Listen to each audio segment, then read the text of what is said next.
Who here, by show of hands, has had the joy of delivering an offer to someone? All right, keep them up if you've also had the joy of having that person say no. Wonderful. So this is a good time to get out your notebooks because it's going to help quite a bit. So the talk's on debugging recruiting. So basically, how do you look at recruiting from a process perspective, looking at it all the way through and where it's going to break, and then how in the future you can help resolve some of those issues. A little bit about me. I've been at Greylock for 5 years. I run the core talent function.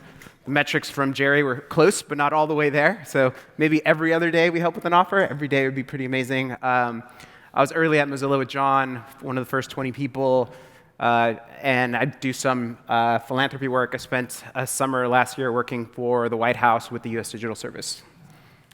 Now, recruiting breaks down into 3 fundamental pieces. One I would call sourcing, which is the identification of people at the top of the funnel who would actually want to work at your company.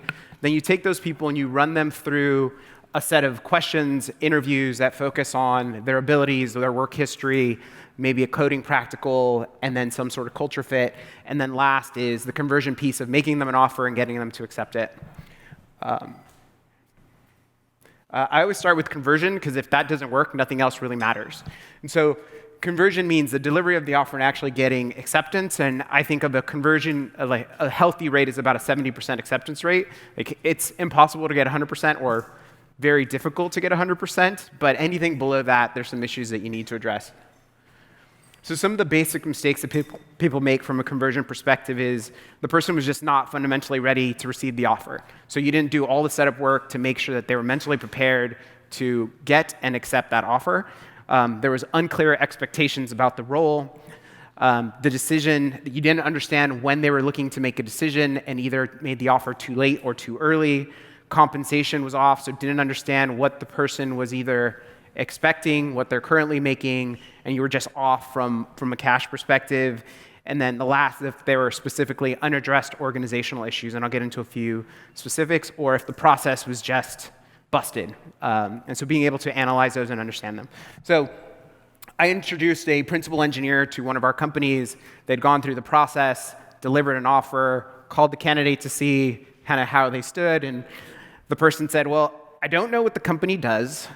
I don't know what I'm going to be doing, and I don't understand my role within the organization.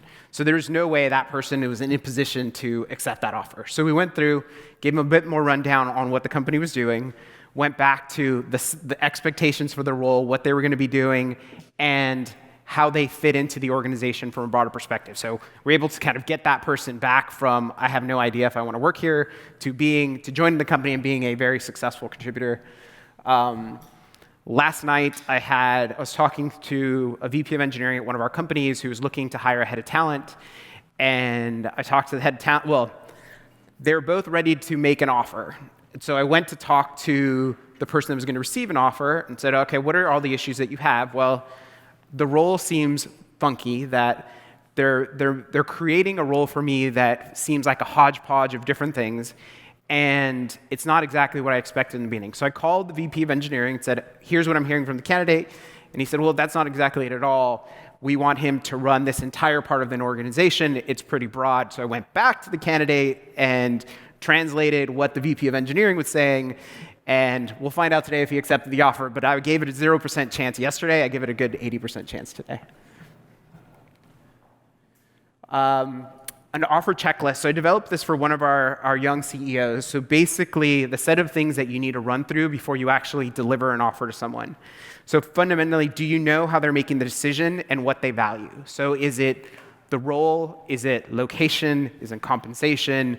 Is it the people that they'll be working with? So being able to understand what an individual values so you can push on that during the interview process. And fundamentally, just understanding how they decide. Do they decide by themselves? If they're graduating from college, are they talking to their parents? Are they talking to their peers? If they're married, is their spouse involved in it? Because no one makes decisions in a vacuum. Do they have a clear understanding of the role? Do they know what they're going to be doing? Why? How it fits into the organization, not just in the next 3 months, but the next year and 3 years, and what it's going to look like to be part of that company for a long time. digging into the company. Have you answered all of the questions from a company perspective? Do they understand why it's a valuable place to work? And do they believe in the mission? And then lastly, before you deliver the offer and you talk to them, are you actually ready to accept it if we can get to terms that you want? I didn't think I needed an offer delivery checklist, but I found out that I actually needed that earlier this week. So what are the set of things you actually cover when you deliver the offer for someone? 1, we love you. You should work here. 2, this is what the job is, and this is what we'd like you to do, and this is what it's going to be like now, and this is what it's going to be like in the future. This is what the offer is.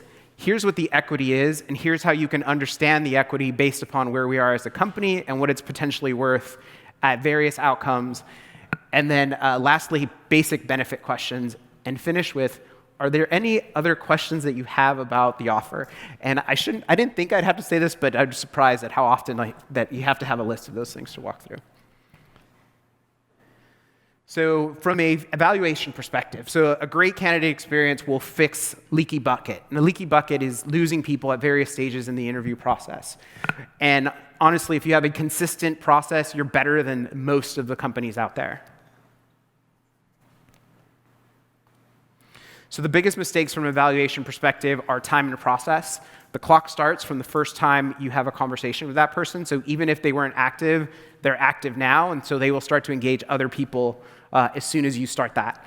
The second is lumpy communication, meaning you talk to someone, then you don't talk to them for 4 days, and then you talk to them, and you go hot and cold. You miss interviews. That goes into sloppiness, but basically not really having a clear, defined process, not showing up for interviews, not showing up for phone screens, and just generally looking sloppy. A sloppy process is a reflection of a sloppy company, and candidates will recognize that. One of the other big things that I've seen is inconsistent expectations. So the company did not set up a meeting before the role, and people were not on the same page. So different interviewers had a different take on the role and what that meant. I just had a specific candidate going to and speaking to a company that had every person on the team viewed the role differently. It was a marketing role. One thought it was a product marketing position. One thought it was a brand marketing position. One thought it was a PR position. So the person left not understanding what the job actually was. Ended up not taking that offer. And then the last is just poor interviewers that ask bad questions and just have techniques that don't make sense. So it had one company that gave a test to someone. It was a pretty long writing assignment, and then they never talked about it again with the person. So if you're going to give someone a homework assignment, make sure you sit down and talk them through with it for a half an hour or an hour so it doesn't feel like you completely wasted their time doing an assignment. So the basics of an evaluation. So with each company, you should diagram your experience, understand every step that people go through, and understand the metrics that are associated with that funnel. So at each step, where do you lose people either because you disqualified them or because they decided to opt out of the process? And then beginning the selling process early. So going back to understanding people's decision criteria very early so that you can address those decisions throughout the entire process. This is a diagram of what we had at Mozilla. Everything from the recruiter screen to the offer delivery.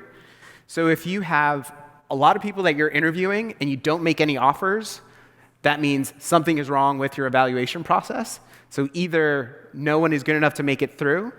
If you have a lot of offers, something else is broken with your evaluation process, which means you have no filter to disqualify people. So if you look at the numbers that are associated with each of them, you can then dig in to figure out what is the problem at each of the levels to figure out where you need to dial to make things more efficient or better. And the beginning part, so I'm ending with sourcing, which is or the top of the funnel. So to me, this is really about targeting, so understanding who should be working at your company and having a good sense of where is that person in their life, what do they care about, and who is our story going to resonate through. So the mistakes here are really just having a really terrible story or not being able to articulate what you're doing from an organizational perspective. And so really being able to articulate the why, not having a good sense for the type of people that would actually want to work at your organization. So you email everyone that has Java in their resume versus people that are working on something that may look relevant to what you're doing. And impersonal outreach mostly doesn't work. So the more targeted the message, the more specific, the higher the response rate.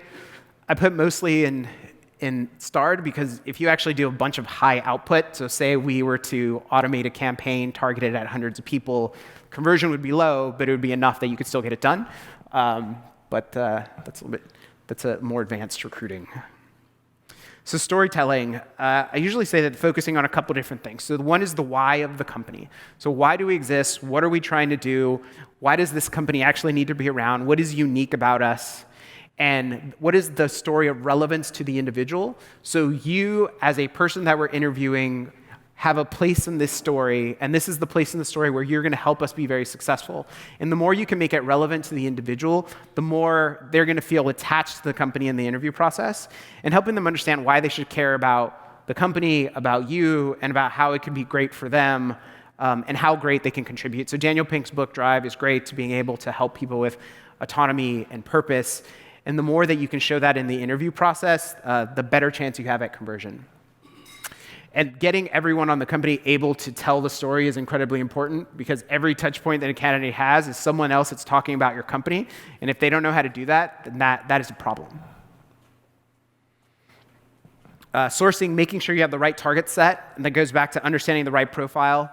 Driving internal referrals. If your number is small, you need to figure out why people are not willing to refer people. Is it if it's a small network, or there's something organizationally that they're not comfortable with? I'm a big believer that hiring managers have to source. Like, you just can't have a mythical recruiter that's doing all your work, both internally or externally. You have to take the time to go and find people that are going to work. And the response rate for managers is actually much higher than it is for recruiters.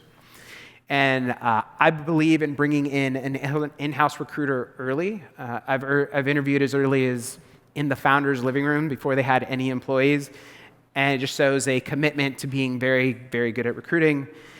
And there's a lot of things about being in market. The more people hear about you, the easier it is to get them to respond. So doing events, meetups, blog posts, I think especially engineering blogs work very well. How do you know when to bring the recruiter in? If you are hiring, I think if you're hiring one person a month and you don't have the network to do that yourself, it's probably not too early. I mean, I've been the first employee a number of different times with companies. It doesn't mean they have to be full-time. They could be a contractor, and there are people that specialize in it, but the earlier, the better. And now you're all better at recruiting. Congratulations. Any questions? Not one question. Thank you. So my company is satisfied with the conversion we have from the initial conversation to offers, but we're not at all satisfied about the conversion we have from sending someone an intro to getting them to have a conversation with us, partly because we're still a little bit stealthy. But I'm curious, if you don't have a brand behind you, what specific tactics, other than the founder sending the email rather than the recruiter, et cetera, can you think of that would help improve that specific part of the funnel? When I joined Mozilla, no one knew that you could work there. They thought they had to work for free, so we had to do a lot of market education. It goes back to relevance, and why are you reaching out to them, and why it's them and not some other random person. So the more that the recruiter or whoever you're working with is able to tell that story, the higher your response rate will be. I've always found that when it's not generic, it just works much better. No, so not long. Not like, you don't want an opus to someone, and it really could be 3 or 4 sentences. Like, look, I saw that you were working, like, you're a contributor to WebGL, and you worked on this thing that we're now using internally that I think is awesome. Can we please just talk to you? And so it doesn't necessarily have to be that you're pinging them about a job. You're beginning a dialogue, and then once you begin a dialogue, then you can kind of move that into potentially hiring. A question over here. Hi. Can you talk about how much time to allocate towards recruiting when thinking about what John said earlier around keeping a tight team of 6 to 7, then you're feeling growing pains. So when you're in that product market fit phase, the downside is you spend a bunch of time recruiting and ramping those people up, and it slows you down in the short term. Someone's got to own, that goes to roadmap. So what do you need to build, and do you have enough people to build it? And if you do, then you don't need to spend a lot of time on recruiting. If you need the team and it's a fundamentally important part of the organization, which it usually is, someone's got to own it. So if it's not you as a CEO, it's your CTO, whoever it may be, the person who's feeling the pain probably needs to drive it the most, and figuring out what does the external resource look like. I mean, my view at Mozilla was, how do we have the organization spend the least amount of time possible and still drive a very effective process? So all of the sourcing and identification happened on my end. We knew what we were looking for. We identified them. Our filter on the phone screens was tight, and so therefore it didn't require as much time from an engineering perspective. But if you don't have that filter, like, someone on your team is going to be giving up that time, and I would recommend, again, the person that has the pain. Thanks, Dave. Thank you.